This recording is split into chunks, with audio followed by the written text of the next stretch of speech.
미국의 중앙은행인 연준은 현지 시간으로 21일 미국의 기준금리를 0.25%포인트 인상했습니다. 미국의 기준금리는 1.50에서 1.75%가 됐습니다. 미국은 지난해 12월 이후 석 달 만에 다시 금리를 인상한 것입니다. 연준은 제롬 파월 신임 의장이 처음으로 주재한 이번 연방공개시장위원회 회의에서 만장일치로 금리 인상을 결정했습니다. 연준은 금리 인상 전망에서 당초 예상대로 올해는 3차례 인상할 것으로 내다봤습니다. 그러나 내년에는 당초 2차례에서 3차례로 늘었고 2020년에는 2차례 금리 인상이 이루어질 것으로 전망했습니다. 이것은 향후 금리 인상 속도가 빨라질 수 있다는 것을 시사하는 것입니다.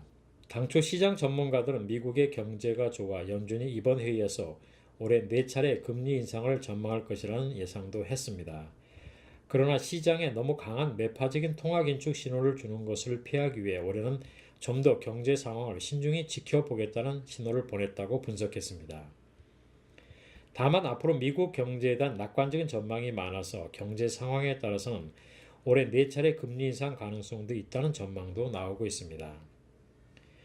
미국 경제에 대한 최고 전문가들의 가장 권위 있는 진단이라고 할 수 있는 연준의 정책 결정문에는 미국 경제가 최근 수개월 동안 좋아졌다는 내용이 포함됐습니다.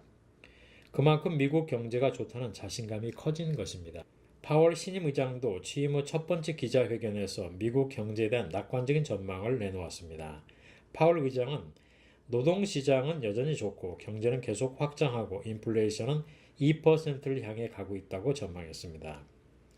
미 연준은 올해 미국 GDP 성장률 전망을 기존의 2.5%에서 2.7%로 높여 잡았습니다. 내년 전망치는 2.1%에서 2.4%로 올렸습니다. 실업률은 올해 3.8%로 떨어지고 내년과 2020년에는 3.6%가 될 것으로 전망했습니다. 미국 경제는 9년가량 호황을 이어가고 있는 중입니다. 한편 이번 금리 인상으로 미국의 기준금리 상단이 한국은행 기준금리인 연 1.50%보다 높아졌습니다. 한미 간 금리가 역전됐습니다. 이것은 10년 7개월 만입니다. 연준이 향후 금리를 계속 인상할 것으로 예상되기 때문에 갈수록 금리차가 더 커질 수 있습니다. 이에 따라 미국에서 금리를 올리면 한국에서도 올려야 한다는 의견도 있습니다. 그러나 한국은행이 금리를 인상하기는 쉽지 않을 것이라는 전망입니다. 한화투자증권은 한국과 미국의 경제 차이를 보면 한국은행이 금리 인상에 나설 것 같지는 않다고 전망했습니다. 우리나라 GDP 성장률은 지난해 3분기에 3.8%까지 높아졌고 4분기에는 다소 낮아졌지만 3%였습니다. 2012년 이후 경제 성장률 추이를 감안하면 꽤 높은 성장을 기록한 것입니다. 그러나 연간 취업자 수 증가폭은 올해 2월 10만 명 선으로 낮아졌습니다. 과거 추이를 보면 이 정도 GDP 성장률이면 연간 취업자 수 증가폭은 30에서 40만 명은 돼야 합니다. 그러나 현실은 이에 크게 미치지 못하고 있는 것입니다.